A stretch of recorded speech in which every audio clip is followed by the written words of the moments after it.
लोग सीधा share market में कूदना क्यों चाहते हैं? देखिए, इसके पीछे ह्यूमंस की एक डीप साइकोलॉजी काम करती है। बिहेवियरल इकोनॉमिक्स और Nobel prize winner Daniel Kahneman की रिसर्च बताती है हमें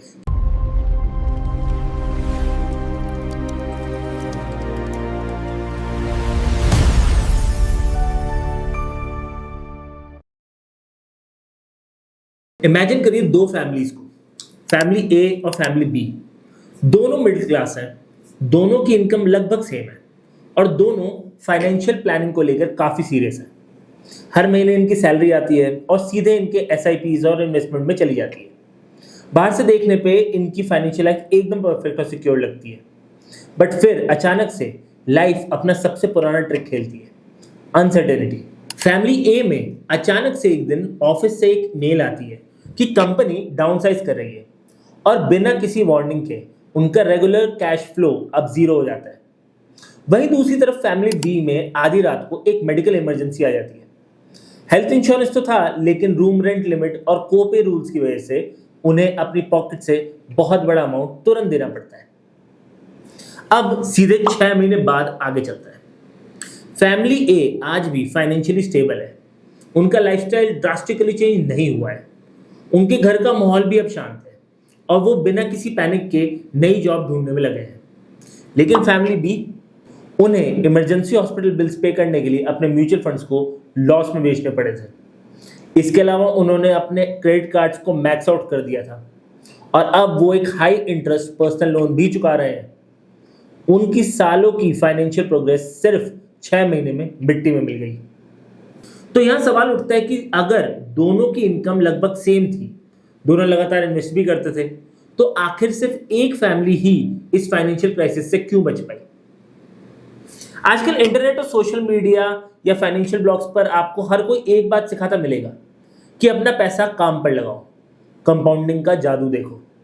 और ये गलत भी नहीं है, लेकिन ये पर्सनल फाइनेंस की पूरी सच्चाई भी नहीं है। ज्यादातर लोगों को लगता है कि वेल्थ बिल्ड करने का पहला स्टेप ही इन्वेस्टिंग है, लेकिन फाइनेंशियल रेजिलियंस किसी स्टॉक या म्यूचुअल फंड से शुरू नहीं होता। सच्चाई ये है कि प्रोटेक्शन हमेशा ग्रोथ से पहले आती है। हर सक्सेसफुल फाइनेंशियल प्लान की शुरुआत वेल्थ बनने से नहीं, बल्कि उन चीजों के लिए तैयारी करने से होती है जिन्हें आप कंट्रोल नहीं कर सकते। हम अपनी जिंदगी बड़ी सावधानी से प्लान करते हैं। हम बजट बनाते हैं, ईएमआईज को कैलकुलेट करते हैं, अपने वेकेशंस को भी प्लान करते हैं, लेकिन लाइफ में अनसर्टेनिटी कभी इनविटेशन कार्ड देकर नहीं आती। अनएक्सपेक्टेड हॉस्पिटल बिल्स, अचानक जॉब लॉस या सैलरी डीले हो जाना, या बिजनेस में एकदम से स्लो डाउन आ जाना, या फिर फैमिली में कोई ऐसी इमरजेंसी जिसके लिए तुरंत ट्रैवल करना पड़े, घर की छत टपकने लगना, गाड़ी का हाईवे पर ब्रेक डाउन हो जाना, या फिर कोविड जैसा कोई global economic slow down. Emergencies by definition हमेशा अनप्रिडिक्टेबल होती हैं। आप ये नहीं बता सकते कि वो कब आएंगी, लेकिन उनका आना तय है।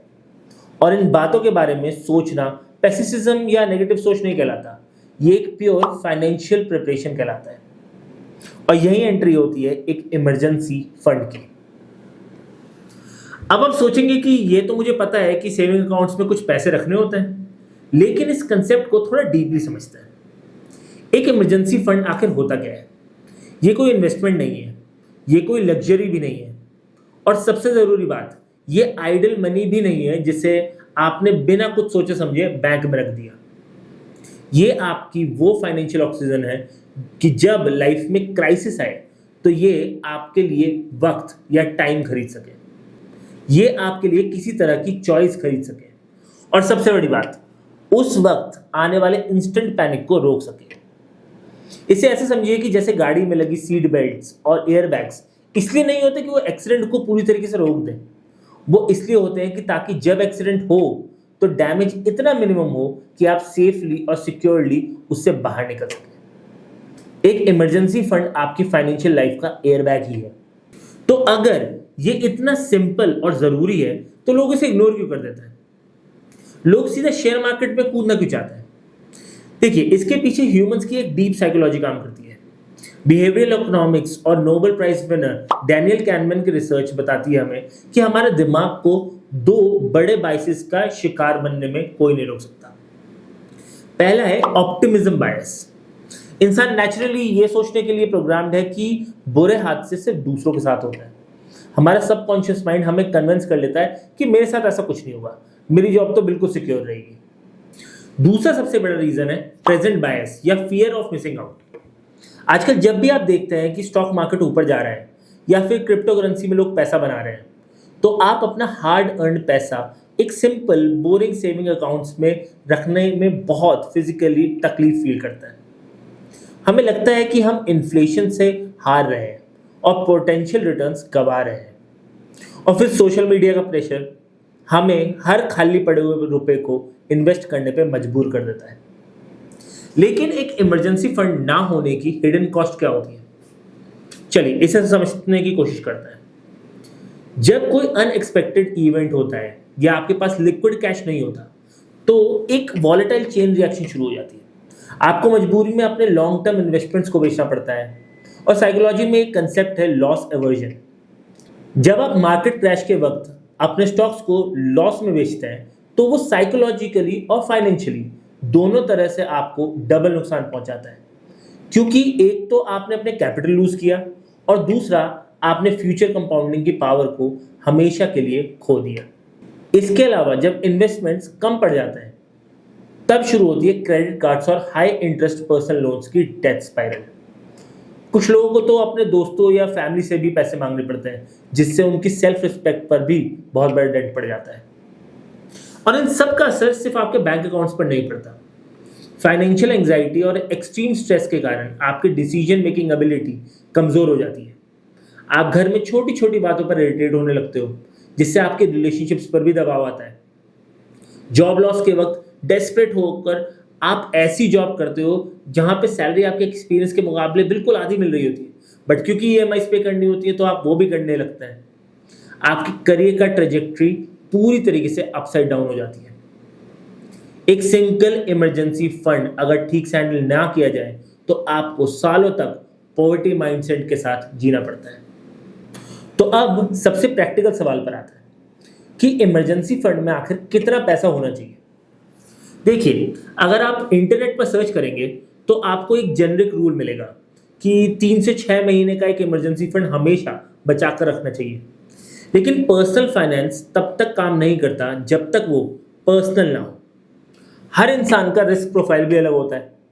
तो अगर आप एक 24 साल के सिंगल टेक प्रोफेशनल हैं, आपकी इंडस्ट्री में जॉब इजीली मिल जाती है और आपके पेरेंट्स फाइनेंशियली इंडिपेंडेंट हैं, तो शायद 3 महीने का लिविंग एक्सपेंस आपके लिए बहुत है। लेकिन अगर आप एक फ्रीलांसर हैं, एक स्टार्टअप फाउंडर हैं, या एक ऐसी जॉब करते हैं जहां इकोनॉमी खराब होने पर सबसे पहले फायरिंग होती है, तो आपकी इनकम में उतार चढ़ाव आना तय है। ऐसे में आपको कम से कम 6 से 9 महीने का लिक्विड फंड चाहिए ही चाहिए। और अगर आप एक ऐसी फैमिली में हैं जहां एक ही अर्नर है और घर में छोटे बच्चे भी हैं, रिटायर्ड पेरेंट्स की मेडिकल जिम्मेदारी भी है, और आपके सर पे कोई होम लोन या भारी ईएमआई भी चल रही है, तब 3 महीने का रूल आपके लिए काम नहीं करेगा। आपको एक सॉलिड 9 से 12 महीने का सेफ्टी नेट चाहिए ही चाहिए। आपको कैलकुलेट ये नहीं करना है कि आपकी सैलरी कितनी है, आपको कैलकुलेट ये करना है कि आपके नॉन नेगोशिएबल मंथली एक्सपेंसेस कितने हैं, जैसे rent, EMIs, grocery, school fees, utility fees. उन एक्सपेंसेस को आप अपनी रिस्क प्रोफाइल से मल्टीप्लाई कर लीजिए। देखिए, मुद्दा यह है कि मैं आपको कोई बहुत कॉम्प्लेक्स फाइनेंशियल मैथमेटिक्स फॉर्मूला याद करने के लिए नहीं कह रहा। मेरा मकसद सिर्फ एक है कि ये फंड इतना बड़ा होना चाहिए कि रात को आपको चैन की नींद आ सके। अब आते हैं एग्जीक्यूशन पर। इस इमरजेंसी फंड को आखिर रखना कहाँ है? बहुत से लोग सोचते हैं कि इसे थोड़ा रिस्क लेकर मार्केट में लगा देते हैं या फिर किसी एफडी में लॉक कर देते हैं। बट यहाँ एक कंसेप्ट समझना बहुत जरूरी है, अपॉर्चुनिटी कॉस्ट वर्सेस लिक्विडिटी। देखिए, आपके इमरजेंसी फंड्स का प्राइमरी जॉब आपको रिच बनाना नहीं है, इसका जॉब है आपको गरीब होने से बचाना। यहाँ हमें मैक्सिमम रिटर्न्स नहीं बल्कि सेफ्टी नेट और तुरंत लिक्विडिटी चाहिए। यानी कि जब आपको रात के 2 बजे पैसों की जरूरत हो तो वो अगले 5 मिनट में आपके हाथ में होने चाहिए। इसलिए इसे अपने प्राइमरी अकाउंट में मत रखिए, वरना आप स्विगी और अमेजोन पर उसे पक्का खर्च कर देंगे। इसके लिए बेस्ट ऑप्शन है एक सेपरेट सेविंग अकाउंट जिसका डेबिट कार्ड आप अपने वॉलेट में ना रखते हो। दूसरा आता है स्वीप इन अकाउंट्स। ये एक ब्रिलियंट फीचर है जो हर मेजर बैंक आपको देता है। इसमें आपका पैसा सेविंग अकाउंट्स में रहता है, आप जब चाहे इसको विड्रॉ भी कर सकते हैं, लेकिन जो अमाउंट एक लिमिट से ऊपर जाता है, फॉर से अगर लिमिट 50,000 की है तो जो भी पैसा इस लिमिट अमाउंट से ऊपर जाएगा उस पर आपको एफडी यानी फिक्स डिपॉजिट का इंटरेस्ट मिलना शुरू हो जाता है। तीसरा है लिक्विड म्यूचुअल फंड्स या आर्बिट्राज फंड्स। ये एक highly liquid ultra low risk options है जहां आपको बैंक इंटरेस्ट से थोड़ा बेटर रिटर्न मिलता है और पैसा एक क्लिक में आपके अकाउंट में वापस आ जाता है। यहां इन्फ्लेशन की वजह से अगर आपके कैश की वैल्यू थोड़ी भी कम हो रही है तो उस कॉस्ट को अपने फाइनेंशियल पीस ऑफ माइंड की इंश्योरेंस प्रीमियम समझकर एक्सेप्ट कर लीजिए। दोस्तों, यही वजह है कि बिना एक स्ट्रॉन्ग फाउंडेशन के सीधा इन्वेस्टिंग में कूदना एक हवा में महल बनाना जैसा है। अपना हर एक रुपए इन्वेस्ट कर देना और कोई कैश रिजर्व ना रखना हमेशा बैकफायर ही करता है। एक सक्सेसफुल फाइनेंशियल स्ट्रक्चर हमेशा एक सीक्वेंस में बनाया जाता है। सबसे पहले आता है इमरजेंसी फंड, ये पहली दीवार है। फिर आती है इंश्योरेंसेस जो उस दीवार को मजबूती देती है, और उसके बाद शुरू होता है एक लॉन्ग टर्म इन्वेस्टिंग या वेल्थ क्रिएशन। हर एक लेयर दूसरी लेयर को प्रोटेक्ट करती है ताकि जब स्टॉक मार्केट 30% या 40% क्रैश हो और ठीक उसी हफ्ते आपकी कंपनी में भी ले ऑफ हो तो आपको लॉन्ग टर्म फ्यूचर और अपने परिवार के सुकून के साथ कोई कॉम्प्रोमाइज ना करना पड़े।